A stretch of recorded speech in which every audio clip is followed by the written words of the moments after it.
से फूल बिन सूनी बगिया, बिन बिटिया आंगन सूना, बिन बिटिया आंगन सूना, बिन बिटिया आंगन सूना। लेकिन मेरा मन कहता है कि मेरी अनु मुझे जरूर मिलेगी, क्योंकि भगवान मेरे साथ इतना बड़ा अन्याय नहीं कर सकता बाबूजी। मैं नहीं चाहती कि उन्हें इस बारे में कुछ भी पता चले। अजीब बात है, इस घर में इंसान अपनी मर्जी का कुछ नहीं कर सकता। इसीलिए तो इतना अपमान होने के बाद भी अपनी हरकतों से बाज नहीं आ रही। अरे कोई स्वाभिमानी इंसान होगा ना, तो वो एक बार में ही समझ जाएगा कि उसकी इज्जत क्या है। इस लड़की ने तो हमारा जीना दूभर किया हुआ ही है कि वो लक्ष्मी ने भी अब तक हमारा पीछा नहीं छोड़ा। अब लक्ष्मी ने क्या किया? अरे वो अब तक जिंदा है, यही क्या कम नालायकी है।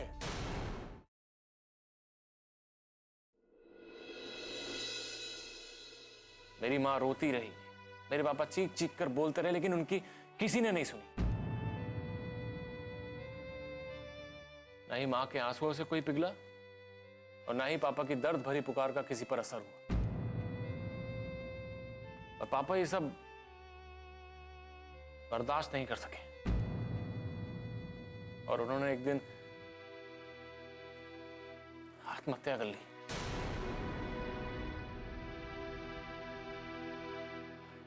वो कहते हैं ना कि भगवान के घर देर है पर अंधेर नहीं। एक दिन ऐसे ही हुआ, वो गबन करने वाला आदमी पकड़ा गया और मेरे पापा बेकसूर साबित हो गए।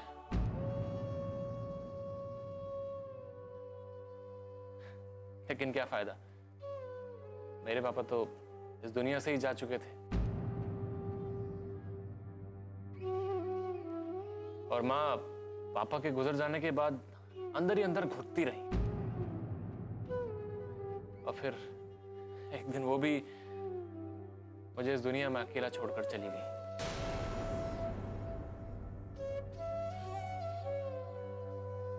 मैं आप लोगों को ये सब इसलिए नहीं बता रहा हूं कि आप लोगों के साथ भी ऐसा ही कुछ होगा, लेकिन ऐसे समय में धीरे से काम नहीं लिया गया तो हालात हम पे हावी हो जाएंगे और इंसान ना चाहते हुए भी कोई गलत कदम उठा सकता है, जिससे एक ही पल में सब कुछ खत्म हो जाता है। और जब ये दुख और तकलीफ का सैलाब गुजर जाता है तो आपके पीछे कोई अकेला तन्हा छूट जाता है। जैसे मैं छूट गया था, एकदम तन्हा, अकेला। सिर्फ 5 साल का था मैं तब। इसमें मेरा क्या गुनाह था कि मेरे सर से मेरे माँ बाप का साया छीन लिया गया? क्या कसूर था मेरा कि मैं सारी उम्र उनके प्यार, उनकी ममता के लिए तरसता रहा? मैं नहीं चाहता कि अनुष्का जी को वो सब सहना पड़े जो मैं सह चुका हूं। मैं नहीं चाहता कि जिस दर से मैं गुजरा हूं उस दर से अनुष्का जी गुजरे।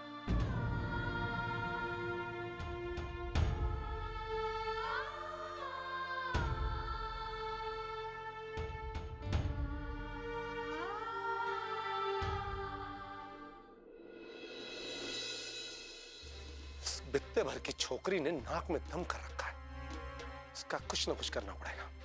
लोटन, लोटन, कहां मर गया ये? क्या हुआ दादाजी? कुछ नहीं बेटा, सोच रहे थे कि सरजू का कुछ ना कुछ करना पड़ेगा। मतलब कि बेटा अगर हमने बहुत जल्द कुछ नहीं किया तो ये। राम राम ठाकुर साहब। बोलो। छोटे ठाकुर साहब से मिलना है। ये है छोटे ठाकुर जी, इनसे नहीं, नारायण बाबू से। क्यों? नारायण से क्या काम? अरे तुम्हारे हाथ में क्या है? क्या ये? जी, ये पूजा का प्रसाद है, नारायण बाबू ने लक्ष्मी बिटिया के लिए भिजवाया था।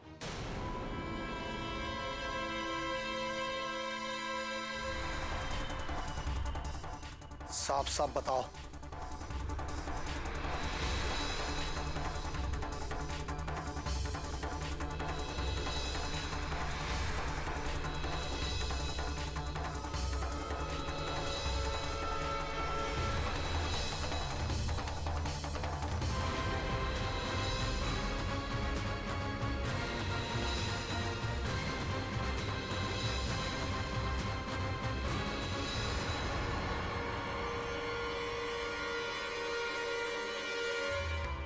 नारायण! नारायण!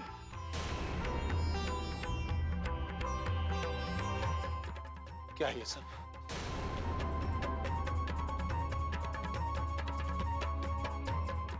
नारायण, हमारी बात का जवाब दो। क्या है ये सब? बात क्या हुई है ठाकुर साहब? तुम चुप रहो ठाकुराइन। हम इससे पूछ रहे हैं, जवाब दो नारायण। कोई जवाब होगा इनके पास तब बोलेंगे ना ये। अभिमान। उसे क्यों डांट रही हो ठाकुराइन? उसे कम से कम इतनी समझ तो है कि कौन हमारा दोस्त है और कौन दुश्मन है। और तुम्हारा ये नालायक, तुम्हारे इस बेटे को तो इतनी समझ भी नहीं है जो हमारी सबसे बड़ी दुश्मन है, जिसे हम एक नजर नहीं देखना चाहते, उसके लिए हमारे घर के लोग प्रार्थनाएं कर रहे हैं। वो आपकी दुश्मन हो सकती है बाबूजी, मेरी नहीं। मेरी वो पत्नी है। पत्नी है नहीं नारायण, पत्नी थी। बिन बिटिया आंगन सोना।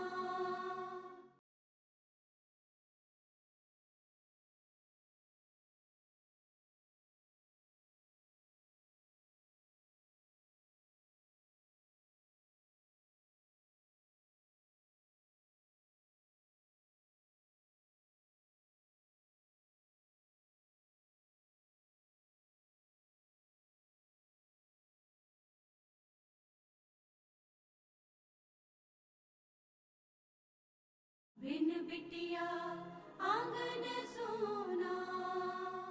जिसे हम एक नजर नहीं देखना चाहते, उसके लिए हमारे घर के लोग प्रार्थनाएं कर रहे हैं। वो आपकी दुश्मन हो सकती है बाबूजी, मेरी नहीं। मेरी वो पत्नी है। पत्नी है नहीं नारायण, पत्नी थी।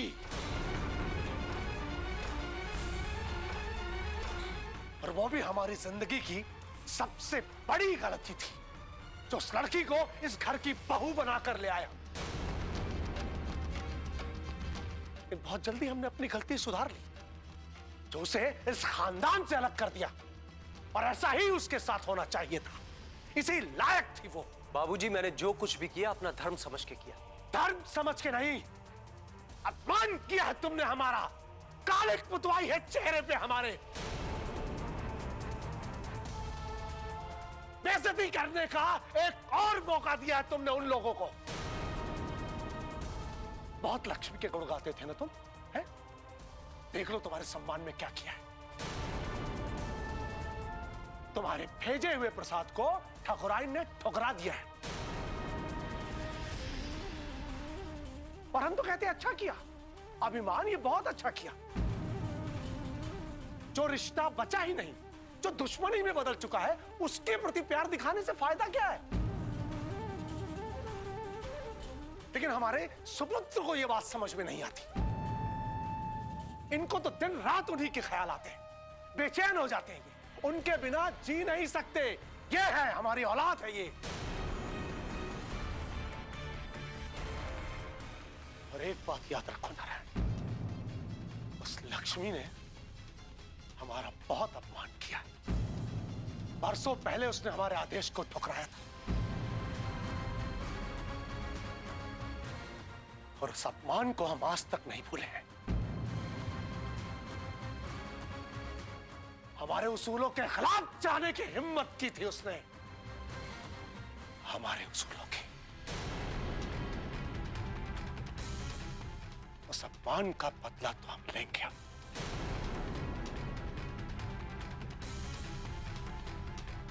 बदला लेंगे नारायण, उस अपमान को, उस बेइज्जती को हम कभी नहीं भूल सकते, कभी नहीं, कभी नहीं।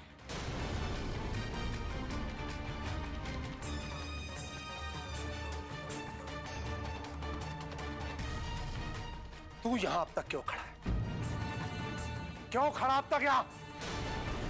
यहां से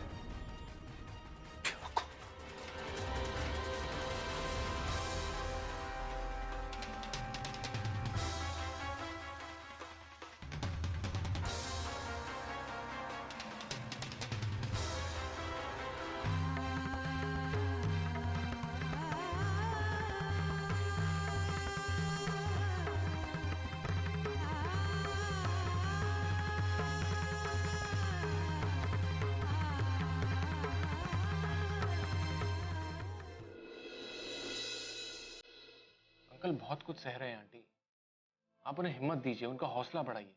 हम अंकल के साथ कितना ही रहें, उससे कुछ नहीं फर्क पड़ेगा। इस वक्त उन्हें सबसे ज्यादा आपकी जरूरत है। I'm really sorry आंटी, मैं शायद कुछ ज्यादा ही भूल गया।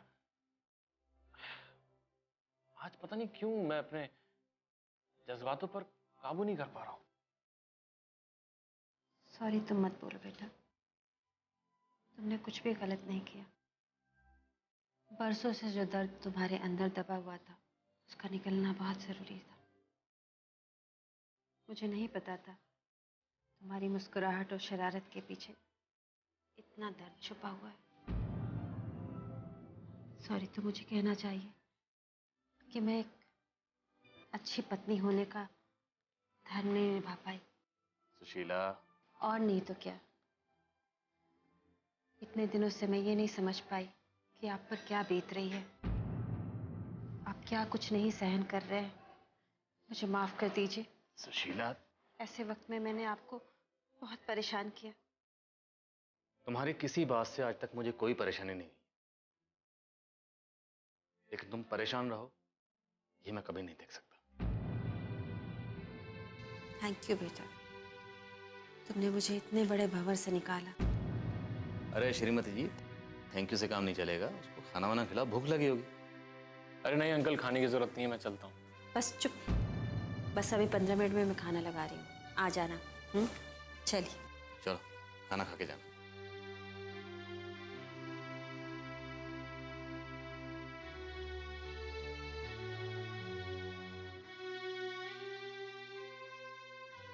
अनुष्का जी,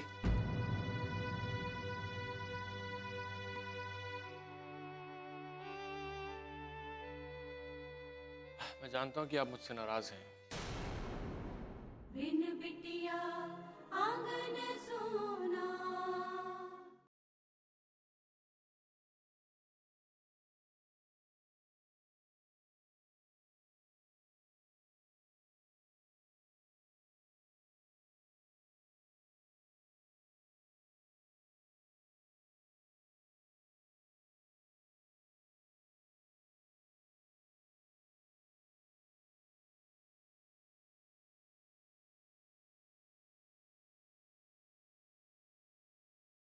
बिन बिटिया आंगन सोना।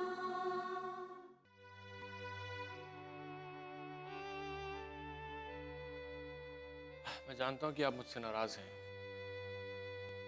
मुझे अपनी पर्सनल बातें सबके सामने नहीं करनी चाहिए थी। आपके मना करने के बावजूद मैंने खुद को नहीं रोका। I am really sorry. It's okay Viren ji, मैंने तो बस आपको इसलिए रोका था क्योंकि मुझे लगा था कि माँ पर इसका उल्टा असर होगा।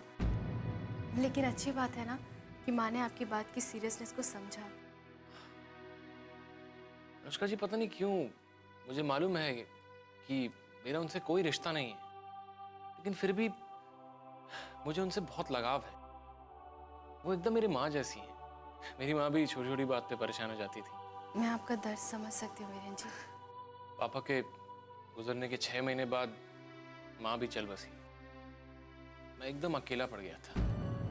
आंटी को देखने के बाद मैं घबरा गया था। मुझे लगा कि कहीं यहाँ भी कुछ ऐसा ना हो जाए। मैं आपको अपनी जगह देखने लगा था और मैं नहीं चाहता था कि जो कुछ मैंने सहा है वो आपको सहना पड़े। थैंक यू वीरेन जी, आपने मेरे बारे में इतना सोचा। अनुष्का जी, आपसे एक बात पूछनी थी। हाँ पूछिए ना। ये केस खत्म हो जाने के बाद हम शायद ही कभी मिले, लेकिन आपसे एक रिक्वेस्ट है। मैं केस खत्म हो जाने के बाद भी आंटी अंकल से मिलने आ सकता हूँ? ऑफ कोर्स वीरेन जी, इसमें पूछने वाली क्या बात है। वैसे भी माँ पापा को आपसे बहुत ज़्यादा लगाव हो गया है। अगर आप मिलने नहीं आएंगे तो उन्हें भी अच्छा नहीं लगेगा। आप बेझिझक कभी भी आ सकते हैं। Thank you Anushka ji, thank you so much. अब मैं चलता हूँ। अरे कहाँ जा रहे हैं आप? घर। और खाना? अरे नहीं नहीं अनुष्का जी, आप आंटी से कह दीजिएगा कि मुझे कुछ जरूरी काम आ गया है। अनु, वीरेन, आ जाओ, खाना लग गया। आ जाओ। अब तो चलना ही पड़ेगा।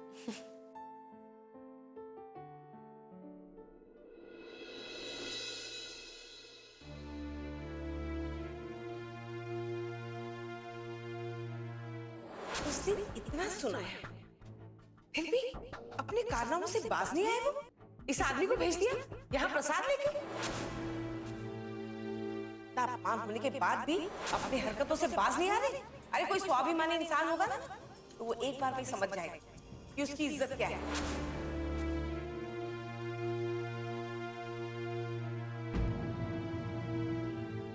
माँ मैं कहती हूँ, कब तक आप ऐसे करती रहेंगी? क्यों आप हर बार वो करती हैं जो दूसरे चाहते हैं? अपराजिता, हमारे समाज में हर औरत ऐसे ही जीती है बेटा। बचपन पिता और भाई के अनुसार निकलता है। शादी होने के बाद वो जिस घर में जाती है ना बेटा, वहां पति और ससुर के हिसाब से सब चलता है। और अगर किसी का अपना घर ही ना हो तो उसे सबके हिसाब से चलना पड़ता है। लेकिन माँ, कब तक ऐसा चलता रहेगा? कब तक आप ऐसे रोती रहेंगी? आप अपने साथ क्यों ऐसा कर रही हैं माँ? क्यों ऐसा कर रही हैं? अब यही मेरी किस्मत है बेटा। नहीं माँ, ऐसा आपने अपनी किस्मत को बना लिया है। मैं आपको ऐसे नहीं देख सकती माँ, नहीं देख सकती। रहने देना अपराजिता, जो हो गया सो हो गया। और इसमें गलती तेरे पापा की भी तो है। जब इतना सब कुछ पहले से ही हो चुका है तो उन्हें क्या जरूरत थी प्रसाद भेजने की यहाँ? आप पापा के लिए ऐसा कैसे कह सकती है?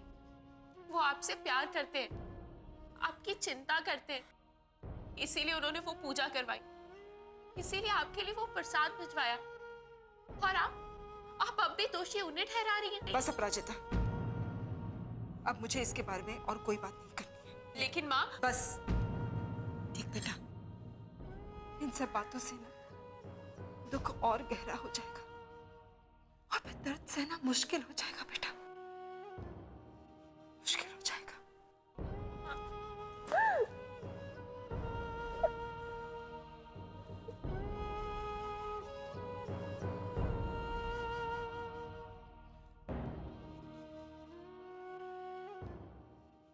बिन बिटिया आंगन सोना।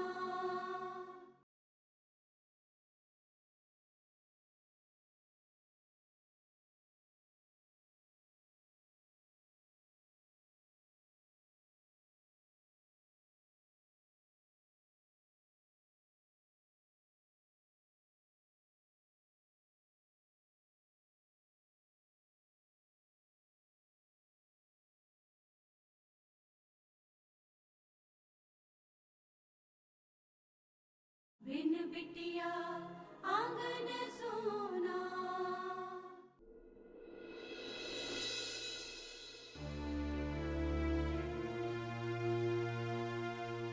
वो आपकी दुश्मन हो सकती है बाबूजी, मेरी नहीं, मेरी वो पत्नी। पत्नी है नहीं नारायण, पत्नी थी। बाबूजी मैंने जो कुछ भी किया अपना धर्म समझ के किया। धर्म समझ के नहीं, अपमान किया है तुमने हमारा। काले पुतवाई है चेहरे पे हमारे।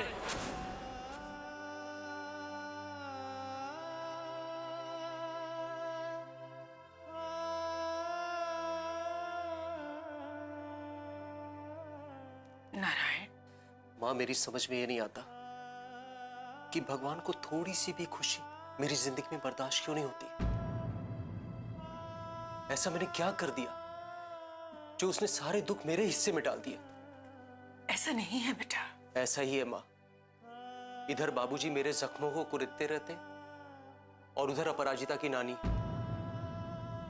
कोई मुझे बताएगा कि मैंने ऐसा कौन सा गुनाह कर दिया वहां प्रसाद भेजकर? नारायण बेटा, जिन लोगों में इंसानियत नहीं होती वो दूसरों का दर्द नहीं समझ सकते, और मुझे लगता है कि हमें उनसे उम्मीद भी नहीं करनी चाहिए। जो हुआ उसे भूल जाइए ना। आपने लक्ष्मी दीदी के लिए मन्नत मांगी थी, पूजा करा के आपने अपना फर्ज निभा दिया। अब जो भी कुछ हुआ है आप उसे भूल जाइए। कावेरी बिल्कुल सही कह रही है बेटा, इन सब बातों को याद करके तुम्हें दुखी होने की जरूरत नहीं है। अरे नहीं दादी, याद करने दीजिए इन्हें वो सब, क्योंकि तभी तो इन्हें ये एहसास होगा कि क्या हैसियत है इनकी उस घर में। अभिमान, तुम्हें बीच में बोलने की जरूरत नहीं है। जरूरत है दादी, क्योंकि पापा को अपनी इज्जत की परवाह हो ना हो, मुझे अपनी इज्जत की परवाह है, और मैं जानता हूं कि दूसरों से अपनी इज्जत कैसे करवाई जाती। अभिमान, बकवास बंद करो और अपने कमरे में जाओ। बकवास नहीं, ये सच है मां। अब तो आपको पता चल गया ना कि कितनी इज्जत है इनकी उस घर में, कितना मान सम्मान है। आज इनके हाथ से भेजा हुआ प्रसाद लौटाकर उन्होंने ये साबित कर दिया कि इनकी क्या जगह है उस घर में, क्या हैसियत है। और बहुत अच्छा होगा कि ये दूसरों के सामने अपनी बेइज्जती करवाना बंद करें और हमें लोगों के सामने शर्मिंदा ना करें।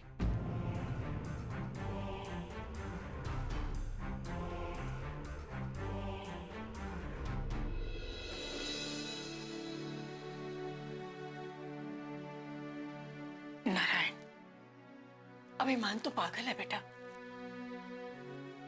ना ही उससे रिश्तों की समझ है ना ही कद्र। तू उसकी बातों पर ध्यान मत दे। किन किन बातों पे ध्यान ना दूंगा? अब तो मुझे ऐसा लग रहा है कि मुझ में ही रिश्तों की समझ नहीं है। नारायण बेटा,